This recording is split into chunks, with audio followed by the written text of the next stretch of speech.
and my phone finally died, and music went out, and it sucked because I was really enjoying. I had the music on shuffle. You ever just like listen to Pandora, because you need just more variety in your life, discover something new. So my phone goes out, and I'm just stuck with silence. I'm like, oh crap, gotta deal with this around me. Gotta actually look at these people. And it made me, and as I looked at everyone across the train, it made me think. It's like, what's crazy?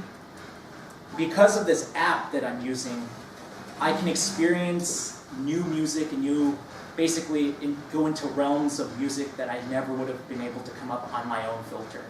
And when I looked at these people, I was like, geez, my normal routine, I wake up at the same time every day, go to the same job every day, taking the same route, and there's absolutely nothing in my life that would probably put me in the situation to interact with these people. And if you really think about it, there's so much people and so much of life that you never will get to interact just based on your circumstances and preferences. Now, you could be the kind of person that has his own, playlist on Spotify that you set, when you want to be motivated, or when you want to be, be in a good mood or set the mood or something like that. And we could just listen to our playlist over and over and over again, but that gets boring. Who here has a Pandora or Spotify? How has it affected your music listening? I have a playlist for every mood, any situation, any feeling I need. Who here stumbled across an artist that they wouldn't have come across in a million years, but is now one of their favorites? Almost everybody. This app has allowed us to enter a world and experience something that we wouldn't have otherwise. And I thought to myself, why can't we do that with other aspects of our life? Like, why do we just limit it to music? I mean, like, who's been on YouTube and the recommended next autoplay video takes you down a rabbit hole of something really interesting that you never would have come across? Or Google or Amazon keeps you addicted by giving you that next product that they think you would like, and you never know why you liked it, but you got it anyway, and you end up being like your new favorite thing. Why can't we apply the same principle to other parts of our life? Like for instance, imagine going to a restaurant and having the waiter order your food for you. Who's done this before? Like going to a new restaurant, you ask for a suggestion from the waiter, but then they make a suggestion and you're like, nah, I don't think I'm going to do that. You're seeing life through your own filter.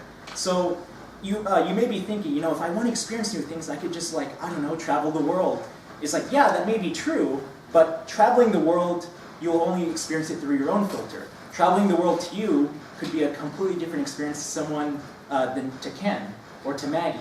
How you experience it. You might be the backpacker type. Some people, their version of traveling and seeing the world is doing it through resorts or a yacht. So the only way that we can truly have experiences and shape ourselves into being other people is to jump from bubble to bubble. Bubble hopping, essentially, is this thing that I'm starting to become fascinated with. And it all comes down to letting go. Letting go of decision and truly letting the decision given to another person or an app or an algorithm that has no qualms about disappointing you.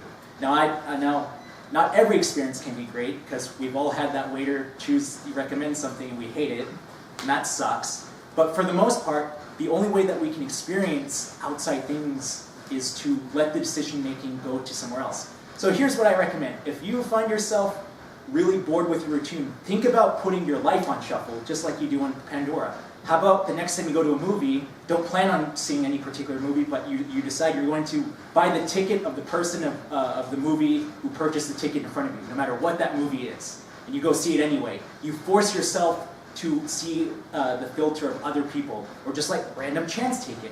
I feel like some of these, at least in my personal experience, have led to some of the more interesting aspects of adding hobbies, different tastes in music, places to have. Maybe when you go on vacation, you could throw a dart at a map, and wherever the dart lands, that's where you're planning your next trip.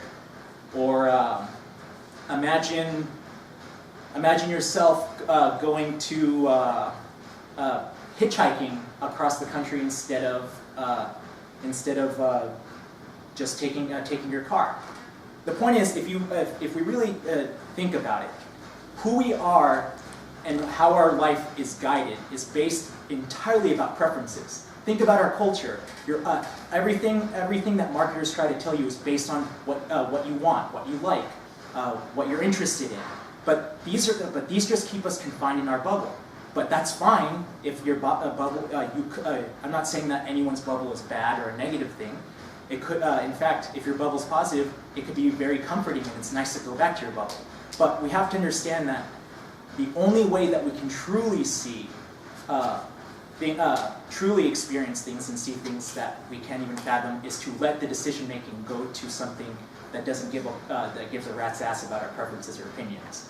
I mean, think about it this way. Can you think about doing something which does not occur to you? Like, if you couldn't imagine ever listening to that artist only because Spotify gave it to you, then you never would have listened to that artist just because it would have never come up in your mind. And the same thing happens with all other aspects of your life. So I leave it with this. Even though we live in our own happy bubble, wherever our backgrounds may be, I bid you to try letting go a little bit and to start jumping into other worlds by surrounding yourself with people with not yes men, but maybe some no men, or people that, and maybe putting a little bit more randomness into your life and more chance into your life. In other words, putting your life on shuffle.